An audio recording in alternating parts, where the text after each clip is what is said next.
Dear students, আজিৰ ভিডিঅ'ত আমি আলোচনা কৰিম 10ম শ্ৰেণীৰ অসমীয়াৰ দৃষ্টান্তৰ নামৰ কবিতাটিৰ ওপৰত। এই কবিতাটি ৰচনা কৰিছে হৰেকৃষ্ণ ডেকাদেৱে। এই কবিতাটিৰ পৰা যিমানখিনি কুৱেশ্যন তোমালোকৰ সম্ভাৱ্য আছে সেইখিনি আলোচনা কৰি দিম। তোমালোক সকলোৱে কুৱেশ্যনকেইটা শিকিবা। উপৰিঞ্চিভাৱে যদি শিকিব বিচৰা বাকীকেইটাও শিকি দিবা, কিন্তু কমপক্ষে এতিয়া বাছনি কৰি দিয়া কুৱেশ্যনখিনি তোমালোকে শিকিব লাগিব। ভিডিঅ'টি ষ্টাৰ্ট কৰাৰ আগতে কৈ দিছোঁ, তোমালোক যিসকলে এতিয়ালৈকেও চেনেলটো ছাবস্ক্ৰাইব কৰা নাই সকলোৱে ছাবস্ক্ৰাইব কৰি দিবা আৰু নতুন নতুন ভিডিঅ' পাই থাকিবা SSLC এক্সামৰ বিষয়ে বা অন্যান্য ক্লাছৰ চেপ্টাৰবিলাকৰ ওপৰত। এতিয়া ব'লা ভিডিঅ'টি ষ্টাৰ্ট কৰোঁ।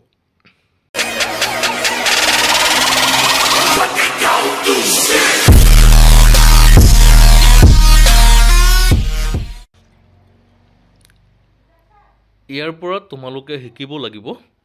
1 নম্বৰ কুৱেশ্যনটো চোৱা। দৃষ্টান্তৰ কবিতাত কবিয়ে কিমান বছৰৰ পাছত মানুহজনক লগ পোৱা বুলি উল্লেখ কৰিছিল? 2 নম্বৰ, দৃষ্টান্তৰ শব্দৰ অৰ্থ কি? তাৰপিছত 5 নম্বৰ কুৱেশ্যনটো চোৱা। কাকিনী তামোল শব্দৰ অৰ্থ কি? 8 নম্বৰ, পজাঘৰটিত মানুহজনে কেনেদৰে আছিল? এইকেইটা কুৱেশ্যন ইয়াৰ পৰা তোমালোকে চাবা। আৰু আছে চোৱা। তাৰ পিছৰ কুৱেশ্যনটি হৈছে চমু প্ৰশ্নাৱলীৰ 1 নম্বৰ প্ৰশ্নটো চোৱা।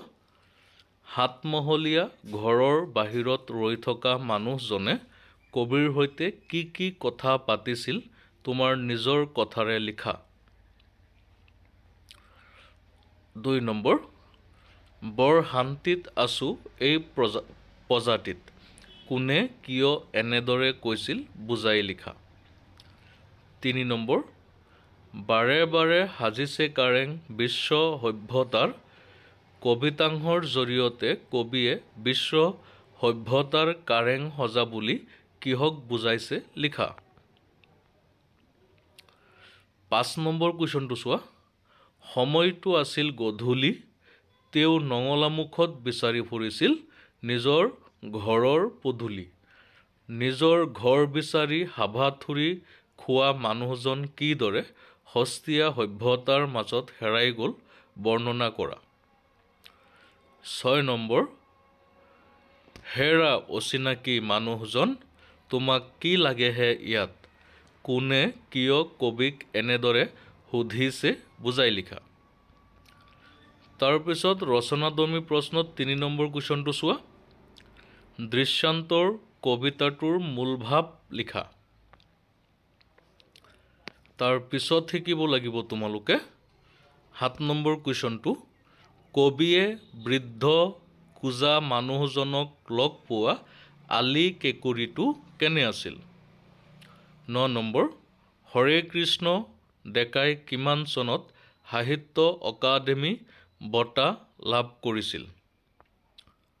10 নম্বৰ, বৃদ্ধ নুব্জ দেহ নুব্জ শব্দৰ অৰ্থ কি? 11 নম্বৰ, দৃষ্টান্তৰ কবিতাটোৰ মতে কবিয়ে কিমান বছৰৰ আগতে মানুহজনক লগ পাইছিল। 12 নম্বৰ, 25 বছৰৰ আগতে মানুহজনৰ ঘৰটো কেনে আছিল। 16 নম্বৰ, কবিক মানুহজনে কি বিচাৰি যোৱা বুলি ভাবিছিল।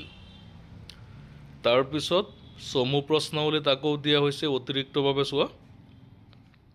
4 নম্বৰ, হৰেকৃষ্ণ ডেকাই সাহিত্য ক্ষেত্ৰত আগবঢ়োৱা অৱদানৰ বাবে কি কি বঁটা লাভ কৰিছিল।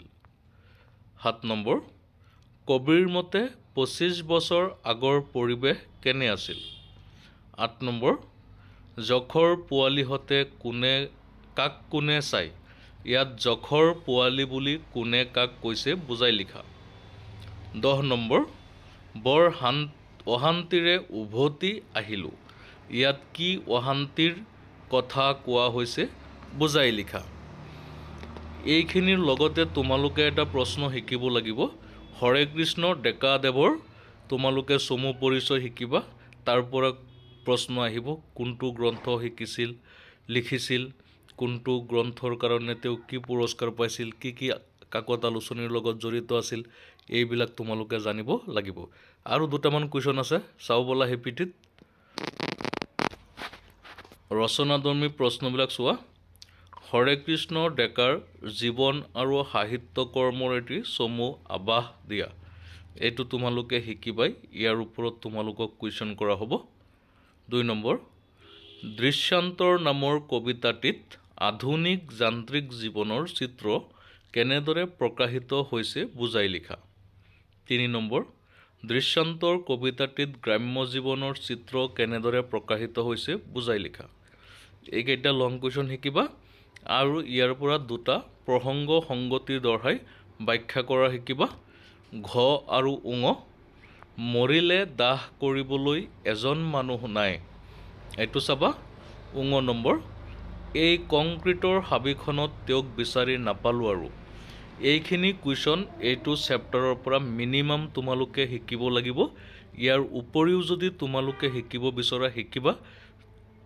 বাছনি কৰি দিয়াবিলাকৰ ভিতৰৰ পৰা বা অন্যান্য ঠাইৰ পৰা যদি তোমালোকে কোনো কুৱেশ্যন পোৱা যাৰ এনসাৰ নাজানা তেতিয়াহ'লে তোমালোকে কমেন্ট কৰিবা আমি তাৰ উত্তৰ দিয়াৰ ব্যৱস্থা কৰিম আকৌ কৈছো কোনো প্ৰশ্নৰ উত্তৰ যদি তোমালোকৰ তাত নাথাকে তেতিয়াহ'লে তোমালোকে কুৱেশ্যনটো লিখি কমেন্ট কৰিবা আমি তাৰ উত্তৰ দি দিম মুঠতে কথা হৈছে তোমালোকে ভালকে শিকিব লাগিব তেতিয়াহ'লেহে ভাল নম্বৰ পাই সফলতাৰে সুখ্যাতিৰে উত্তীৰ্ণ হ'ব পাৰিবা পৰীক্ষালৈ বেছি দিন নাই যেহেতু এফালে প্ৰি ফাইনাল আহিয়ে পাইছে প্ৰি ফাইনালৰ পিছত এমাহ সময় নোপোৱা তোমালোকে গতিকে যিকোনো প্ৰকাৰে অধ্যাৱসায়ৰ জৰিয়তে ভালকে ষ্টাডি কৰা তেতিয়াহ'লে তোমালোকৰ সপোন সাৰ্থক হ'ব পৰীক্ষালৈ শুভেচ্ছা থাকিল আকৌ নতুন ভিডিঅ'ত লগ পাম কাইলে সমাজ বিজ্ঞানৰ এটি চেপ্টাৰ দিম গতিকে যিসকলে চেনেলটো সাবস্ক্ৰাইব কৰা নাই তোমালোকে সাবস্ক্ৰাইব কৰি লিয়া কাইলে বংগ বিভাজন চেপ্টাৰটোৰ ওপৰত আলোচনা কৰা হ'ব